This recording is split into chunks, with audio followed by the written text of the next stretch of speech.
একসঙ্গে চারটে ভয়, আর তাতেই ভ্যানিশ ভাইপো।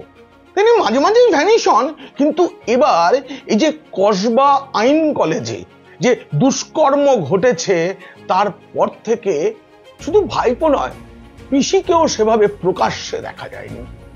আসলে দেখুন, দলের মধ্যে একটা তুমুল লড়াই চলছে, এর বিরুদ্ধে বলছে, ও ওর বিরুদ্ধে বলছে, কিন্তু সেখানে দলের প্রধান মুখ্যমন্ত্রী মমতা বন্দ্যোপাধ্যায়ের মুখে কুলুপ, আর সর্বভারতীয় সাধারণ সম্পাদক অভিষেক বন্দ্যোপাধ্যায় বেপাত্তা। কেন বলুন তো? পর পর চারটে ভয় একসাথে ঘিরে ধরেছে। আমি এক এক করে বলবো, জোড়া চিঠির কথা বলবো, আর সেই সঙ্গে আপনাদের এমন একটা চিঠি দেখাবো তাতে ভাইপোর অসত্য প্রকাশ হয়ে যাবে। শুধু ভাইপো নয়, মাননীয় মুখ্যমন্ত্রী মমতা বন্দ্যোপাধ্যায়ের মিথ্যাচারও আজ প্রকাশ করে দেবো। এই আলোচনা যদি ভালো লাগে তাহলে পিনাক্ষী বলছে চ্যানেলটা অবশ্যই সাবস্ক্রাইব করবেন।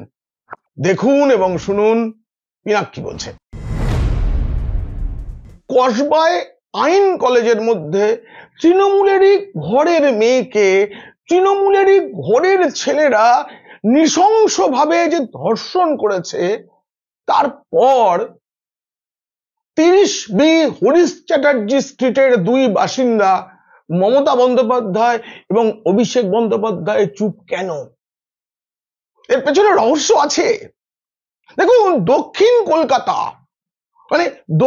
কলকাতা মানে তৃণমূলের আঁতুড়ঘর, সেখানেই তৃণমূলের জন্ম, সেখানেই মুখ্যমন্ত্রী থাকেন, সেখানেই অভিষেক বন্দ্যোপাধ্যায় থাকেন, এবং তৃণমূল যে সরকার, সেই মন্ত্রিসভার বড় বড় সদস্যরা সবাই দক্ষিণ কলকাতায় থাকে। এই দক্ষিণ কলকাতায় তো বলা যায় এখনো পর্যন্ত তৃণমূলের অটুট ঘাঁটি। ভাইপো না বরাবরই তিনি কোথায় কখন থাকেন, দলের মানে ছোট নেতাদের কথা বাদ দিন, মেজো সেজো তো নয়, বড় নেতারাও জানতে পারেন না তিনি কোথায় কখন আছেন। আদৌ কলকাতায় আছেন তো নাকি দেশেই নেই, কেউ জানতে পারে না। আর দেখুন, ভাইপো সবসময় মেঘের আড়াল থেকে মেঘনাদের মতো লড়াই করেন। মনে পড়ছে আরজিকার কাণ্ডের সময়, তখন পিসি রাস্তায় নেমে সব মহিলাদের নিয়ে মিছিল করেছেন, ভুল করে হলেও নির্যাতিতারই ফাঁসি চেয়েছেন, কিন্তু ভাইপো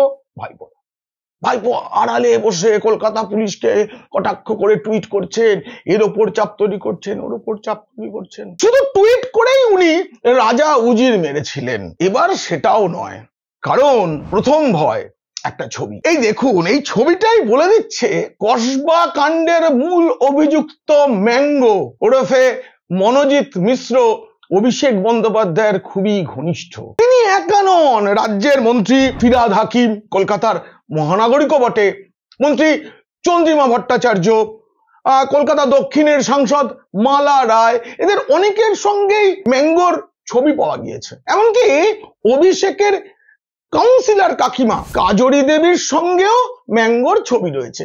কিন্তু দেখুন, সব ছবি থাকলেও ভাইপোর সাদা জামায় কালি লাগিয়ে দিয়েছে এই ছবিটা। কালীঘাটের কাকু আগে কালি লাগিয়েছেন, এবার একটা ছবিও একই কাজ করে দিল। সত্যি কি এরপরে মুখ দেখানো যায়?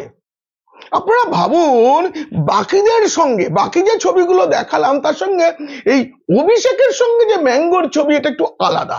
দেখুন, বাকিগুলো ছবি তুলেছে, পাশে দাঁড় করিয়ে নেতাদের পাশে দাঁড়িয়ে ছবি তোলানো হয়, কিন্তু ম্যাঙ্গোর সঙ্গে যেন অভিষেক বন্দ্যোপাধ্যায় কোনো সলা পরামর্শ করছেন। আসলে এই পচা ম্যাঙ্গোটির অনেক কীর্তি। এ একবার আইন নিয়ে পড়াশোনা শুরু করেছিল, পড়াশোনার মাঝখানে সে ছেড়ে দিয়ে চলে গিয়েছিল, আবার সে ভর্তি হয়েছে, এবং সেই ভর্তি হওয়ার সময় সে কোনো পরীক্ষা দেয়নি, কোনো নিয়ম মানেনি। আইন পাশ করে তার আদালতে যাওয়ার কথা না গিয়ে তিনি কলেজে একটা অস্থায়ী পদে বেআইনি উপায়ে চাকরি পেলেন। এবং দেখুন, আইনের ছাত্র মানে তিনি তো জানেন কিসে কি হবে, কোথায় কি শাস্তি, সব তিনি জানেন। এবং তিনি ফেসবুকে এটাও পোস্ট করেছেন যে ওই আরজিকর কাণ্ডের পর রাজ্য সরকার মানে রাজ্য বিধানসভায় যে অপরাজিতা বিল পাস হলো, সেটা কেন রাজ্যপাল সই করছেন না, সই করতে দিচ্ছেন না, তাই জন্য এখানে ধর্ষণের বিরুদ্ধে কড়া সাজা দেওয়া যাচ্ছে না। যে মানুষটা এটা লিখেছে তিনি নিজেই ধর্ষণ করলেন দলবল নিয়ে, তারই কলেজের এক তৃণমূলেরই বোনকে। ভাবা যায় কতটা আশীর্বাদ থাকলে এটা করা যায় ভাবুন তো। আমাদের বোনটিকে যেভাবে এই হকির স্টিক দিয়ে তাকে মারার হুমকি দেখিয়ে মোবাইলে ছবি তুলে, রাগ হয় এগুলো যত শুনছি। আর এটা কি ঠিক যে অপরাজিতা বিল পাস হয়ে গেলে তাহলে ম্যাঙ্গো তার দলবল নিয়ে ধর্ষণটা করতো না? আরো একটা প্রশ্ন বন্ধু, দেখুন এই যে নিরাপত্তা রক্ষীর ঘরে নিয়ে গিয়েও ধর্ষণ, এটা কিন্তু একটা প্রতীকী, আমার কাছে এটা খুব প্রতীকী মনে হয়েছে। নিরাপত্তা রক্ষী মানে কি? তিনি নিরাপত্তা দেবেন, সেই নিরাপত্তা রক্ষীকে অকেজো বানিয়ে দিয়ে তারই ঘরে তার সামনে মেয়েটিকে, এটা দেখে না আমার মনে হয়েছে তাহলে আমরাও তো ভোট দিয়ে যে সরকারকে নির্বাচিত করেছি তিনি আমাদের পাহারাদার, তিনি তো আমাদের নিরাপত্তা দেবেন, তার সামনেই কি এইভাবে অনাচার চলবে? চলছেও তো। রাজ্যে চাকরি হারা থেকে, ডিএ থেকে, ওবিসি সার্টিফিকেট থেকে সবকিছু আমরা যার কাছে নিরাপত্তা চেয়েছি সেই সরকার আমাদের নিরাপত্তা দিচ্ছে না, উল্টে নিরাপত্তার রক্ষকই ভক্ষক হয়ে উঠেছে। কোনো অন্যায় দেখে নীরব থাকাটাও অপরাধ। যে সন্ধ্যা এবং রাতে মেয়েটির উপর অত্যাচার করা হলো, তার পরের দিন মেয়েটি থানায় অভিযোগ করলো, এর মধ্যে তৃণমূলের কোনো নেতারা কিছু জানতেই পারলেন না, দিদি তখন রথ টানতে ব্যস্ত। আর তার আগের দিন, মানে যেদিন মেয়েটা অভিযোগ করছে সেই দিন শেষবার প্রকাশ্যে দেখা গিয়েছিল ভাইপোকে। তিনি ডায়মন্ড হারবারে তার সাংসদ তহবিলে কি কি খরচ করেছিলেন তার ফিরিস্তি দেওয়া বই উদ্বোধন করছিলেন। তার সঙ্গে প্রদীপ জ্বালাতে ছিলেন সুব্রত বক্সী, তৃণমূলের রাজ্য সভাপতি সহ অন্যান্য নেতারা। আমি সাংসদ হিসেবে নির্বাচিত হওয়ার পরে ডায়মন্ড হারবার লোকসভা কেন্দ্রের বিস্তীর্ণ এলাকা জুড়ে আমার উদ্যোগে যে কাজগুলো আমি করতে সক্ষম হয়েছি, এই পুস্তিকায় শুধুমাত্র আমার 5 কোটি টাকা সাংসদ তহবিলের পুঙ্খানুপুঙ্খ হিসাব, মামাটি মানুষের সরকারের প্রচেষ্টায় বিভিন্ন দপ্তরের সহযোগিতায় যে কাজগুলো আমরা করেছি সেই কাজের হিসেব রয়েছে। সেখানেই তিনি জোড়া চিঠির কথা জানিয়েছেন, আমরা আগে জানতাম না। যেটা যাওয়া উচিত ছিল সেই চিঠি তার কাছে গেছে, এবং আয়কর বিভাগের পরপর 2টো চিঠি পাওয়ার পর সেটা নিয়েও তিনি যে রাজনীতি করবেন বুঝিয়েছেন। তিনি সেই চিঠি বিলি করবেন নিজের অপরাধ ঢাকতে, কি জানি না। কিন্তু দেখুন, আচ্ছা তিনি রাজনীতির কথাটা বললেন যে রাজনীতি করবেন, বুঝিয়ে দিলেন, তারপর তিনি বেপাত্তা হয়ে গেলেন। কি বলেছিলেন সেদিন? আমি কেন ডায়মন্ড হারবারের ৭৬,০০০ প্রবীণ নাগরিককে শ্রদ্ধার্ঘ্য দিয়েছি, বিজেপি থেকে ইনকাম ট্যাক্স থেকে চিঠি পাঠানো হয়েছে যে কেন দেওয়া হয়েছে, যাতে এই শ্রদ্ধার্ঘ্য এবং বার্ধক্য ভাতা আপনাদের বন্ধ হয়ে যায়। প্রথমেই বলে দিই, বিজেপি কাউকে আয়কর দপ্তরের চিঠি পাঠায় না। আমি জানি না অভিষেক বন্দ্যোপাধ্যায় কেন বিজেপি জুজু দেখলেন, আমি বুঝতে পারছি না। চিঠিটা পাঠিয়েছে আয়কর দপ্তর। আর আয়কর দপ্তর কেন চিঠি পাঠায় এ ব্যাপারে আপনাদের মতো আমারও জ্ঞান খুব কম। প্রতি বছর নির্দিষ্ট সময়ে আয়করের রিটার্ন জমা দেওয়া ছাড়া আপনার আমার আয়কর দপ্তরের সাথে আর কি বা যোগাযোগ থাকে। তবে আমি এটুকু জানি যে কিছু খরচ করলে আয়কর দপ্তর তাতে বাধা দিতে পারে না। আয়কর দপ্তর তখন বলতে পারে যখন আয়কর দপ্তরের সন্দেহ হয় এই যে খরচ করা হয়েছে, এই খরচের টাকাটা কি কর দিয়ে এসেছে, এই টাকার আয়ের উৎস কি, এই নিয়ে যখন প্রশ্ন জাগে তখন। আমি পিনাক্কি বলছেতে এই নিয়ে একটা প্রতিবেদন করেছিলাম যে এই যে ৭৬,০০০ প্রবীণকে তিনি মাসে মাসে বার্ধক্য ভাতা দিচ্ছেন, এই টাকাটা আসছে কোথা থেকে? তিনি কোটি কোটি টাকা খরচ করে সেবাশ্রয় প্রকল্প চালাচ্ছেন, চিকিৎসা হচ্ছে মানুষের, খুব ভালো কথা, কিন্তু এটা তো বলতে হবে যে এত কোটি টাকা আয়ের উৎসটা কি, সেটা উনি বলেননি, কোথাও কোনোদিনও বলেননি। এটা বলেছেন যে তৃণমূল নেতারা সব দায়িত্ব নিয়েছেন। আমার না দুটো প্রশ্ন আছে। একটা প্রশ্ন হচ্ছে, রাজ্য সরকার তথা তার পিসির সরকারের একটা বার্ধক্য ভাতা প্রকল্প আছে, 60 বছরের ঊর্ধ্বে পুরুষ নারী সকলেই সেই ভাতা পান। এর পরেও ভাইপো তার লোকসভা এলাকায় কেন বার্ধক্য ভাতা প্রকল্প আলাদা করে চালান? গোটা রাজ্যে স্বাস্থ্য ব্যবস্থা সম্পূর্ণ কাজ হয়ে গেছে বলে গত 10 বছর ধরে মুখ্যমন্ত্রী দাবি করে আসছেন, 100% কাজ শেষ। তারপরেও ভাইপোকে কেন নিজের লোকসভা এলাকায় কোটি কোটি টাকা খরচ করে সেবাশ্রয় প্রকল্প চালাতে হয়? এবং সেই যে খরচ, সেই খরচ টাকার উৎস কোথা থেকে আসছে সেটাই তিনি বলেন না। তাই তো আয়কর দপ্তর চিঠি দিয়েছে তাকে, আর তারপরে তিনি বেপাত্তা, এটা জানিয়ে দিয়ে বেপাত্তা তিনি। দেখুন, এই কসবা কাণ্ড নিয়ে একটা টুইটও নেই তার, বলার কিছু নেই, লজ্জা। যদি তৃণমূল নেতা কর্মীরাও অভিষেক বন্দ্যোপাধ্যায়কে ভক্তির জন্য তাকে এই টাকাগুলো দিয়ে থাকেন, তাহলে তো তারও উৎস জানাতে হবে, কারা দিলেন, কত টাকা দিলেন, বিল বই কোথায়। টাকা তো এইভাবে তোলা যায় না। এই প্রশ্নগুলো শুধু আমার নয়, আশা করি আপনাদেরও, জনগণেরও। আর আয়কর দপ্তরও সম্ভবত সেটাই জানতে চায়। আরো একটা প্রশ্ন, আয়কর দপ্তরের চিঠি পেতেই অভিষেক বন্দ্যোপাধ্যায় কেন বলছেন বার্ধক্য ভাতা বন্ধ করে দিতে চায় বিজেপি বা কেন্দ্রীয় সরকার? না, আয়কর দপ্তর যদি এরকম কিছু বলে থাকে তাহলে আমি তার তীব্র প্রতিবাদ করব। আয়কর দপ্তর এটুকু বলতে পারে যে তুমি টাকার হিসেবটা বলো, কোথা থেকে পেয়েছো, এইটুকু বলতে পারে। কিন্তু উনি যেটা বলছেন যে বার্ধক্য ভাতা বন্ধ করে দিতে চায়, না। যদি এটা কালো ধন হয়, কালো ধন বিলি করা পাপ, আইনের চোখে অন্যায়। এই যে ভাইপোর বেপাত্তা হয়ে যাওয়া, এর পেছনে জোড়া চিঠির কতটা ভূমিকা তা নিয়ে প্রশ্ন আছে। এবার তৃতীয়টা বলি, টেট মামলায় হাইকোর্ট এখনো পর্যন্ত যা বলেছে, যা পর্যবেক্ষণ, তাতে আমার মনে হচ্ছে একটা বড় ধাক্কা রাজ্য খেতে চলেছে। 32,000 নয়, আরো অনেক বেশি চাকরি যাবে। আর মনে রাখতে হবে, এই চাকরির সঙ্গে কিন্তু কালীঘাটের কাকু, পার্থ চট্টোপাধ্যায় এরা যুক্ত। টেট কেলেঙ্কারি ওটা। এই টেটের পরীক্ষার সময়, এই নিয়োগের সময়ই অভিষেক 20 কোটিতেই খুশি হয়েছিলেন বলে কালীঘাটের কাকু দাবি করেছেন। সিবিআই এর চার্জশিটে তেমন উল্লেখ করা আছে। ভয় তো আছেই, তাই তো তিনি বেপাত্তা।